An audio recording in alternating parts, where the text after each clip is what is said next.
నమస్తే అండి. ఈ మధ్య మనం కలిసి మనోన్మణి ద్వారా చాలా రోజులు అయిపోయింది కదా.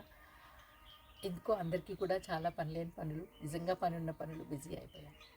ఈ మధ్య ఒక ఫ్యామిలీని చూశాను. చాలా ఫ్యామిలీస్ చూస్తూ ఉంటాం కదా. ఆడపిల్లలకు పెళ్ళయిన తర్వాత కూడా ఎక్కువగా పుట్టింటి మీదే వెళ్తున్నారు. పుట్టింటి వాళ్ళకి పెళ్లి చేశాము అన్న తృప్తి ఉన్నా కోట్లు లక్షలు ఖర్చు పెట్టి ఈ బాధ్యత కంటిన్యూ అవుతోంది ఆడపిల్ల ద్వారా.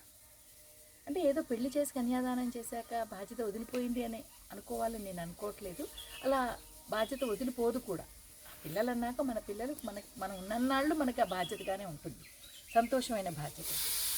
కాకపోతే ఈ ఆడపిల్లలు ఎక్కువ ఓన్ చేసుకోవట్లేదు అత్తగారింటిని కానీ భర్తని కానీ.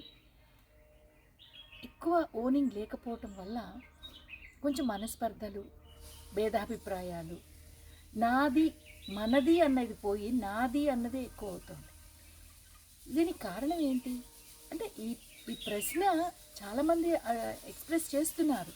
పిల్లలు ఇలా ఉంటున్నారు, అలా ఉంటున్నారు, ఆడపిల్లలు కొంచెం ఇదిగా ఉండాలి అదంతా చెప్తున్నారు. కాకపోతే సొల్యూషన్ ఏంటి, దానికి జవాబు ఏంటి, ఎలాగ దాన్ని మనం క్లియర్ చేయగలుగుతాం?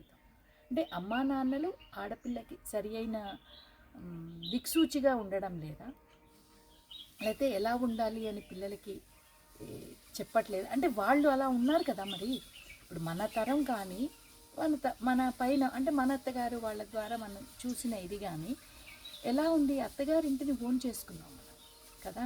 తల్లి ఇంటికన్నా పుట్టింటికన్నా ఎక్కువగా అన్నీ ఇక్కడే జరుపుకున్నాం. మంచి చెడ్డ కష్టం సుఖం అన్నీ కూడా చక్కగా ఇక్కడ అవుతూ ఉన్నప్పుడు మన పిల్లలు, మన ఆడపిల్లలు కూడా వాళ్ళ అత్తగారింట్లో ఇలాగే ఉండాలి. ఎందుకంటే ఇప్పుడు మనం మన లైఫ్ ఇంతవరకు సక్సెస్ఫుల్గానే అయింది కదా. సో మనలాగా వాళ్ళు ఉండడంలో తప్పు లేదు. అన్నీ మా జనరేషన్ మారింది, జనరేషన్ గ్యాప్ ఇవన్నీ చెప్తారు కదా. కానీ అన్నిటికీ జనరేషన్ గ్యాప్ కాదండి. ఇప్పటికీ కూడా చాలా కొన్ని పాత విషయాలు మనం ఫాలో అవుతాం. ఎందుకంటే అది మంచిది, శ్రేష్టము, తర్వాత ఒక అనుభవంతో కూడిన ఇది అని చెప్పి. అలా ఎందుకని ఆడపిల్లలు ఉండట్లేదు?